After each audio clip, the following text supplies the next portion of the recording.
I just think this eyebrow pencil is a con. I remember when I first started using this, I like applied it and then I went to bed and Mike was like, oh, you smell so good. Had I bought this, I would have been so heartbroken. I truly believe that Hi guys, welcome back to my video today.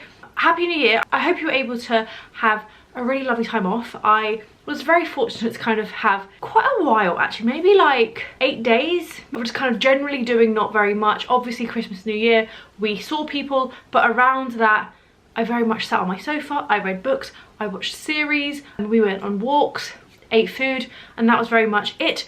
And I truly had the best time. I just loved it. Equally, I'm very excited to jump into filming new videos. I have had a few comments asking if I'm going to keep filming beauty or if it's all going to be fashion, and I really hope that going into the new year you're going to get more of a balance of beauty, fashion, and also lifestyle. We're going to be food, maybe like London, like days out, that sort of thing. And today I am sharing with you my empties, my first empties of the year. I film 2 every year. I very much made an effort to finish as much as I possibly could. We have an entire basket this time around. I really think that in June I'll have quite a lot as well, because like I said, I'm really making an effort to finish things that were like half started. We are going to go through it in categories because I feel like that makes the most sense. I'm going to organise it and then we'll decide which order to talk about it in. I can't be 100% sure this is everything. There's probably a few bits missing. I just don't think it's like natural to have to keep your empties. I'm sure there are a few things that I have thrown away, especially boring things like dry shampoo. But we're going to start with hair because why not? And the first hair thing we're going to start with is dry shampoo. I am a dry shampoo girly. I do wash my hair quite a lot. I would probably say I wash my hair every 2 to 3 days. And I think that if you do need dry shampoo about day 2 or 3, you do need to be washing your hair quite regularly. I don't think it's good to have a lot of dry shampoo build up. I think there has been a lot of in my opinion, like misleading information about dry shampoo being bad for you. I've spoken to a few trichologists over the last year and they have largely said to me that dry shampoo isn't as bad as some people make it out to be. You just need to make sure that you are cleaning your scalp very well and not using dry shampoo for 5 days in a row. I have a few different types I finished. I finished the Living Proof Perfect Hair Day Dry Shampoo. This is really great. Like, I probably would say this is the best shampoo out there, but it's expensive, especially in comparison to other dry shampoos which are much cheaper. I would definitely repurchase this, but I feel like this is more of a treat. The dry shampoo that you have on hand occasionally, for me personally, I can't afford to just use this dry shampoo, so I definitely use other more affordable ones on a day-to-day basis, but this still remains the best dry shampoo. It doesn't leave a white cast. It really does absorb oils, in my opinion. It kind of adds a little bit of texture, which if you have fine hair like I do is great. And this is just elite, but also quite expensive. And then I have kind of my everyday dry shampoos. In my opinion, Batiste is the OG and the holy, I would say the best for its price. I truly believe that I personally think that Batiste is the best for its price. Just think it's excellent. This is a mini one. I probably travelled with it at some point. We went to Cyprus. I probably took this with me. But it's a good like handbag size, and Batiste dry shampoo is just a cult product, and for a good reason. I just think Batiste, if we weigh up price to quality, is the best. But I have also been using the Cien dry shampoo, which is the dry shampoo from Lidl. It's good. It's not as good as a Batiste in my opinion, but it's a little bit cheaper. And to be honest, we just do our food shop in Lidl, so sometimes I just pick this one up. I find it slightly less absorbent than the Batiste. I don't know enough about ingredients, but if anyone does have an opinion on the Batiste, on the Lidl dry shampoo in comparison to the Batiste, do let me know. It does appear to have less ingredients than the Batiste though, which I do think is quite interesting. Oh, staying with Lidl, I did try the Cien UV Colour Protect Shampoo and Conditioner. This is a dupe, or at least a copy of the L'Oreal shampoo and conditioner. I don't think it's as good as the L'Oreal one. I'm not saying I wouldn't use this one, but it's just not as good, and I probably wouldn't rush to repurchase it. But it is very affordable, and if you are on a very strict budget, I don't think this is bad. I think it's the conditioner in particular. I really don't like the smell of it. It's not a bad smell, it just reminds me of something that I don't want to put in my hair. There's something about it that I connect in my brain to hair removal cream. Very odd. I'm not even sure why, because smelling it now it doesn't smell like that. But yeah, just it's okay. Again, I just picked that up because I was doing my weekly shop. Something I have finished, which I don't have a bottle of because I just had the biggest Philip Kingsley elasticizer on the planet, and it was so big that I was so fed up of having it. So the minute we finished it, it went in the bin and I was so excited. It was also like holding water in the bottle, like not inside the bottle but like in the packaging, so I just couldn't hold on to it. Philip Kingsley Elasticizer is a good product. I don't think it's the product for me. I think because I have quite fine hair, I just think it's a bit too heavy and I don't really need that deep conditioning like other people do. Some people swear by it, not me. I've got a few more like higher end shampoos that I'm going to be using I think this year, just because they came in more recently, but I have been trying the Charles Worthington Clean and Protect and then Shineplex. These I just think are fine. I don't really have too much to say about them. And then the L'Oreal Elvive. I love L'Oreal Elvive. This is a sulfate free bond repair shampoo. I really do love the range, but this one I probably isn't the one I would go for first. I really like the thickening one from them, and also I do like the Colour Protect one from them. So this one was just okay. The only styling product I've finished, which is crazy because I feel like I'm very, very close to finishing so many styling products, but in the last 6 months, apparently this is the only one I have finished. This is the KMS Add Volume Leave-In Conditioner. I really, really like this. If you have fine hair like me, but you want to add a little bit of volume, but you don't want it to be like sticky, and you still want it to be like malleable, is that the right word? I think so.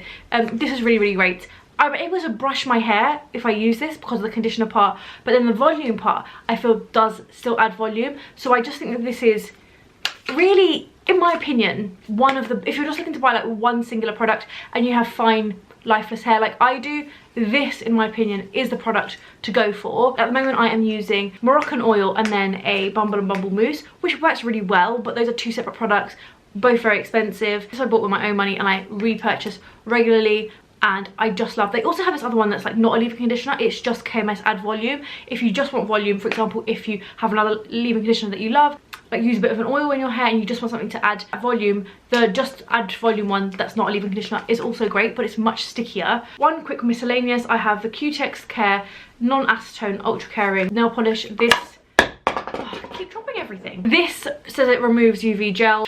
It does to a certain degree, but with a lot of work, I would always just go for acetone. I know acetone isn't great for your nails, but neither is like me having to really tug at them to remove the gel polish. I wouldn't repurchase this. I'm just at the moment buying acetone from the pharmacy. It just works well. I do find it a little tiny bit expensive because it's like a tiny pot, a tiny bottle for, I don't know, £5. It just makes my life that little bit easier.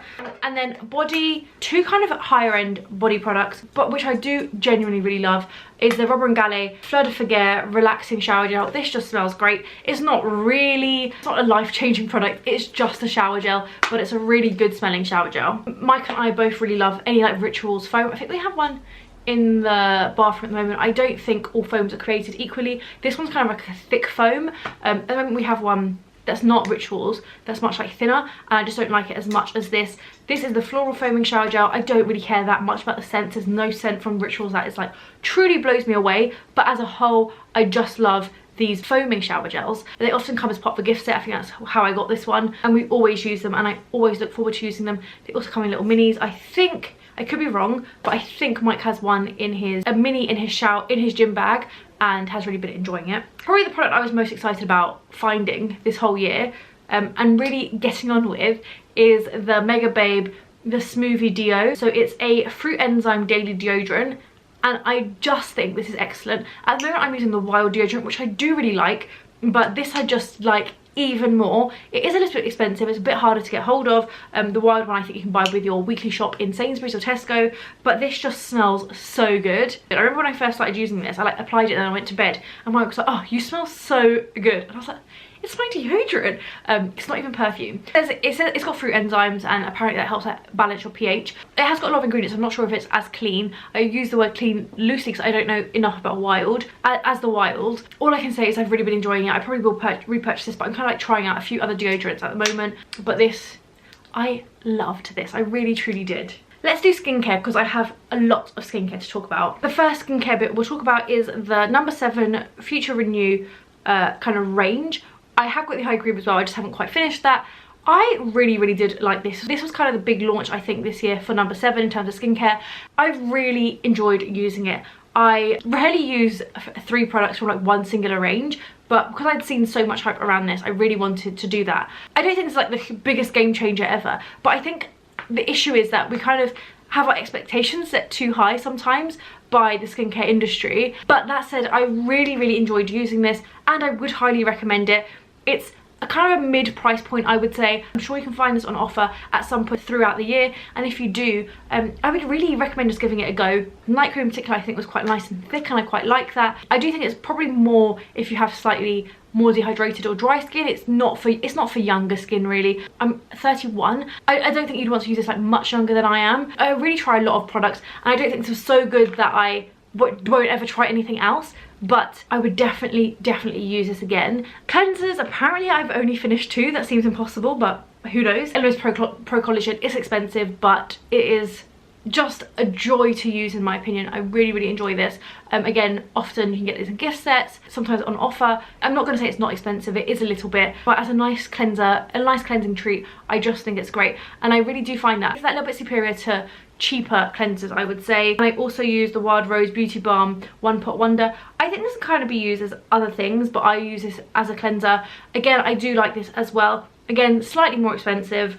I don't know, I probably prefer the Elemis as a like experience, because I find that this can be a little bit grainy, but this said it's made with more organic ingredients. I don't know. Let's start with my minis. I took these to Cyprus when we went away for like 5 days or something. This is the Pro Effect EGF Serum and Bio Effect Hydrating Cream. These are expensive, and I only have a tiny samples, but they were beautiful. I really thoroughly enjoyed using these. I really got a beautiful glow out of these, which would really tempt me to buy a full bottle of this. But they are pricey. But if you kind of have that budget, I would definitely check these out. Then I have the SkinCeuticals AH Intensifier, which is a hyaluronic acid. I actually think that hyaluronic acid just isn't doing enough for me at the moment, so I'm kind of looking for something else. Because the weather is so terrible here in the UK at the moment, I just feel like my skin is very dehydrated, and I enjoyed this, but I feel like I just needed something up from this. I haven't found that yet. I don't know if it exists. This was an okay hyaluronic acid. I think it's a little bit expensive, but enjoyable nonetheless. And then I also used, kind of in the same vein, the Antipodes Hosanna H2O Skin Plumping Serum. To be honest with this one, I didn't get to try it for that long, because I done this thing, like I opened it and then I got distracted, and then I came back and I went to pick it up and I spilled a lot of it in my bathroom sink, which is not the worst place to spill it, but equally very annoying, because it just disappeared down the sink very quickly, and I was a bit sad. So I don't think I got like a full experience of this. Again, this was okay, not groundbreaking or life-changing. If you do have a groundbreaking or life-changing like serum that's great for winter and really dehydrated skin, please let me know, because I really need that in my life. Again, hyaluronic acid, Elizabeth Arden. I really like these to travel with in particular. I feel like I've had this little pot for a while. If I'm ever like traveling or anything like that, or just got like an overnight stay or that sort of thing, I just put a few of these in my skincare or makeup bag, and they are great. It's because they're little tiny pods, and you like take the top off. You can just travel with a couple of pods, and then you don't have to bring back packaging, you don't have to take packaging. It's great. Then I have the Tata Harper Super Kind Bio Barrier Serum. A great serum, but just so expensive. For me personally, I don't think it warrants that high of a price tag, but I think there's probably other products that are kind of similar at a cheaper price point. I know you kind of are paying for the whole experience and the packaging, and it's like really weighty and just beautiful and glass. For me personally, it was just a little bit too expensive, but I am a big Tata Harper fan, to be honest. Then the Quarterly Beauty Elixir, I quite enjoy using this between my skincare steps. Going into this new year, it's something I really want to keep doing, is using a kind of a spritz in between the layer of my skincare, just to add hydration. And I like this because I quite enjoy the smell. I think it's quite a relaxing one, and it's like a nice fine mist. Elemis Pro Collagen Marine Oil. I did really like this. It's only a small one, but it's a great oil. And another great oil is the Sarah Chapman Skinesis Overnight Facial. I really enjoy these. Again, sometimes with skincare, it's a little bit about experience, I think, and like how applying it feels. Again, it isn't glass, but it's still quite a nice weighted bottle. I mean, I finished it. I don't know why I'm still trying to get a little bit out. But this is, I really enjoy using this oil, to be honest. There's something about it. It feels a bit like thicker than a lot of oils, and I really enjoy the scent and the whole experience. Just love it. And then the Body Shop Edelweiss, I think that's how you pronounce that, Intense Moving Cream. I've been using the like toner with this, and I really enjoy that. This I just think is okay. I definitely don't dislike it. I would definitely use it again, but I probably wouldn't run out to buy it if I'm completely honest. 3 makeupy bits. First one is the Trinny London BFF cream. I really like this. This is the shade light medium. So let me just Google how much this costs. Okay, this is £39. I just think like skincare bases have got so expensive. So this is just under £40. And honestly, I think it's worth it. It is light. It just gives a really beautiful glow. And this, with like a bit of concealer, is just perfect for every day in my opinion. I probably will buy one of these at some point. I feel like in winter, I'm not reaching for this that much. This is probably one of the best kind of BB tinted moisturizer, kind of like in that category, products that I've ever used. I just love the glow that this gives whilst offering a little bit of coverage. I don't know if I've got anything left in here. No, but it comes out white and then it's got like little particles which like pop as you apply them. But yeah, love this. Probably will repurchase this. And then a product I was really excited about is this KOSAS Brow Pop, but I barely got to try this because it basically broke very quickly, and then I was like, can I put it back in? And I couldn't. I think, yeah, I wouldn't recommend this just because I had such a bad experience. This was gifted to me. Had I bought this, I would have been so heartbroken because it just crumbled. Like, you can even tell that my brush looks brand new because I just didn't get a chance to give this a good go because it just crumbled. I also think it's such a small eyebrow pencil. It's 0.08 grams, which I really think is smaller than almost every other brow pencil I've ever seen, because usually you get like a whole pencil, whereas here you get, if you're lucky, like this much product. I just think this eyebrow pencil is a con because you just get such little product and it's not cheap. This product I've had for like stupidly long, way too long. This is the Benefit Gimme Brow. This is a great product. Again, a little bit on the pricey side, but I do think it's an elite brow product. And that is the end of today's video. I really hope you enjoyed it. I've got some, in my opinion, exciting video ideas coming up. I haven't filmed anything, but I've kind of like started to plan them. Largely beauty actually, maybe some fashion videos, but I'm feeling so incredibly uninspired by fashion this year because I've been like watching trend videos and it's all like Y2K and I suddenly feel very old. But do let me know what you'd like to see from me this year. Let me know if there are any products that you'd recommend to maybe replace some of the products that I've tried. I will link down below my Instagram and my TikTok, and I'll see you next Thursday for another video. Bye!